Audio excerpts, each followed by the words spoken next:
like a trout hitting me. I'm hoping it's a nice little trout on here.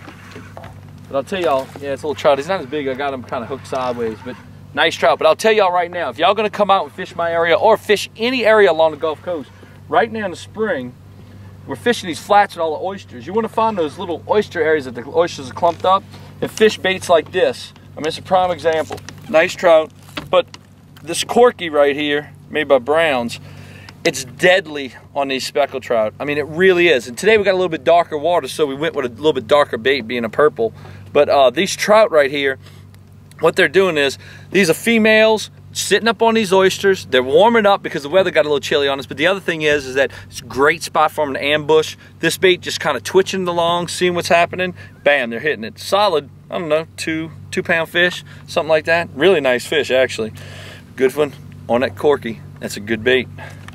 Well, really what we've been doing is that we're fishing an incoming tide.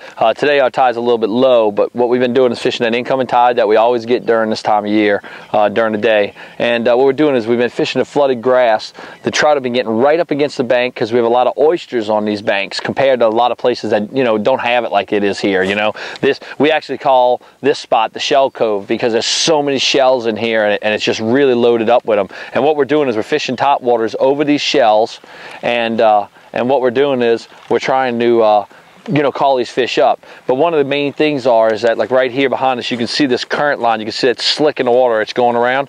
What our water is doing is it's coming in, and it actually gets pushed into this cove and kind of comes out. And all those fish, it's kind of an area that's shallow. They can sit in. They feel protected. But then the bait gets washed up through here, especially shrimp, and they're feeding on them real heavily. And we've been catching, I mean, we got adverse conditions today, but honestly, we've been catching some extremely large trout, you know, in this area. And where we're at, we're right here by $7 Bay. We're fishing these broken islands all around this area, right off the Spall Canal. It's a really easy place for people to get to from Breton Sound Marina, and it'll be good all the way until probably about mid-May. And then what happens is that mid-May the fish just kind of make that migration and go back out and they get into Breton Sound and get around the rigs and right on the marsh line. But this time of year, for the next probably 2 or 3 weeks, it'll be good in here. You know, you'll catch a lot of fish up in here. Well, no wonder the water's clearing up because we have a lot of sand in this area. It's not muddy like closer to the river. So with that case, what happens for us is the water actually, the sand drops really quick, so water starts cleaning up. Second thing is incoming tide, of course, but the water outside was dirtier than it was in here. And the number one reason why, and the reason why the fish are here, is because of the oysters. You know, all this area you see right here is all oyster beds. I mean, everything. So the thing is, with all of these oysters out here, they're filtering the water. We need probably 12 to maybe 24 hours, and they can be filthy dirty, and it'll be clean. Like tomorrow morning, this area will be crystal clear. I mean, it's probably halfway there right now. And that's one of the nice things about this area, is that if you do get some bad weather, you know the next day you have the ability to come here and at least find some good water. Looks like, oh yeah, he's pretty decent. He comes around here. Tell y'all. Yeah, they're starting to get aggressive because they're starting to eat it. I'm starting to catch them. They're starting to hook it in their mouth. So that's telling me right there that they're starting to get aggressive. We just needed to wait a little bit, you know? Sometimes that happens. Now we'll tell y'all, on this corky the proper way, you throw it out, twitch, and let it fall. As it falls, that's when they strike it.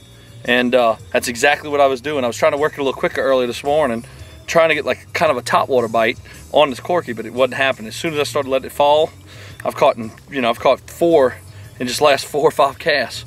So pretty good. Let's see if we get these hooks out of here. Yeah, here they come. Look at that. Unbelievable. Awesome. That is what speckled trout fishing's all about.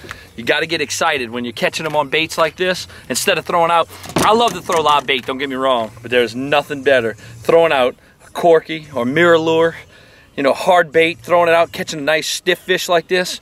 Man, awesome.